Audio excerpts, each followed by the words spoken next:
পরে পেয়েছি আমরা সেই মনের মতো জায়গা, কিন্তু না, আমরা আর কিছুতেই বিলম্ব করব না। আমরা সঙ্গে সঙ্গে সেই বাবা ভোলানাথের করিব আরাধনা। দেখি দেখি ওই বাবা ভোলানাথ আমাদের তো পয়সায় সন্তুষ্ট হয়ে আমাদের সঙ্গে ছুটে আসে কিনা। হে দাদা, হে দাদা, তাই হোক দাদা, আর আমরা কিছুতেই বিলম্ব করবো না। আমরা সঙ্গে সঙ্গে সেই বাবা ভোলানাথের করিব আরাধনা। সঙ্গে সঙ্গে দুই ভাই সেই বাবা ভোলানাথের তো পয়সায় রত হলে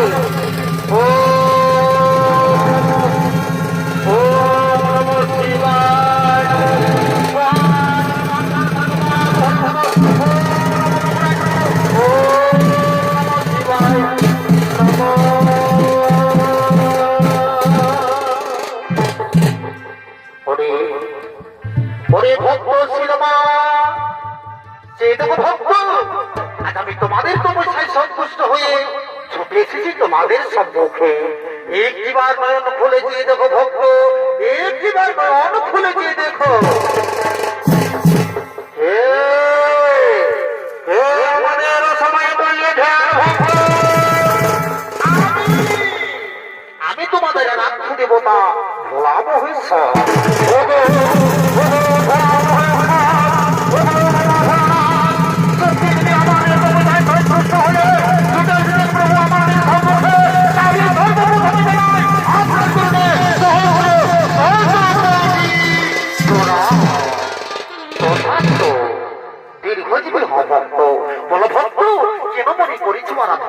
আগামী তোমাদের মনোবাঞ্ছা নিশ্চয় করিব পূরণ।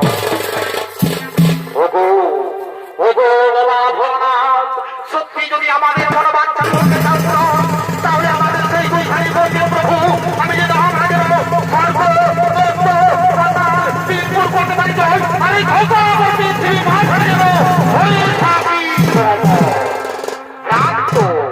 ভ্রান্তরে ছিল না। জন্মিলে মরিতে হই ও মর কেহ না রই। এই পৃথিবী মাঝারে আজ পর্যন্ত কেহ নয় অমর। তোমরা লোভিয়াছ জনম হইলে মরণ, কিন্তু আজ আমি তোমাদের প্রকার অন্তে করিলাম অমর। তবে আমার একটি কথা মনে রেখো ভক্ত, আমার একটি কথা মনে রেখো, ভুল করে যদি তুমি ভুল করে যদি তোমরা রাজা ভুল করে যদি তোমরা নারীর উপর করবে অত্যাচার, সেই দিন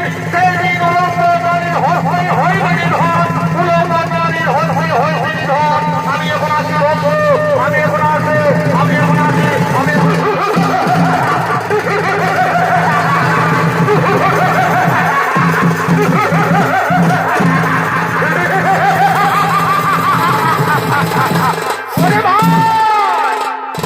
ওই বাবা ভোলানাথ বলেছেন আমরা নাকি উলঙ্গ নারীর হস্তে মদের হইবে মরণ। কিন্তু না, আমরা কিছুতেই মতো হয়ে থাকবো না। স্বর্গ বর্তমানের কাজ করে হারিব না।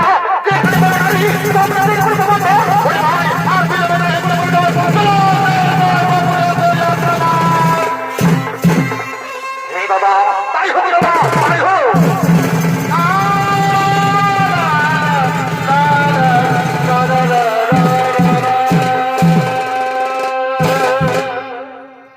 দর্শক মন্ডলী, এদিকে সেই দানব সম্রাট ও শিলামা দুই ভাই তাদের মন্ত্রী সেনাপতিকে নিয়ে সর্বপুর আক্রমণ করার জন্য করছেন আগমন।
কীর্তন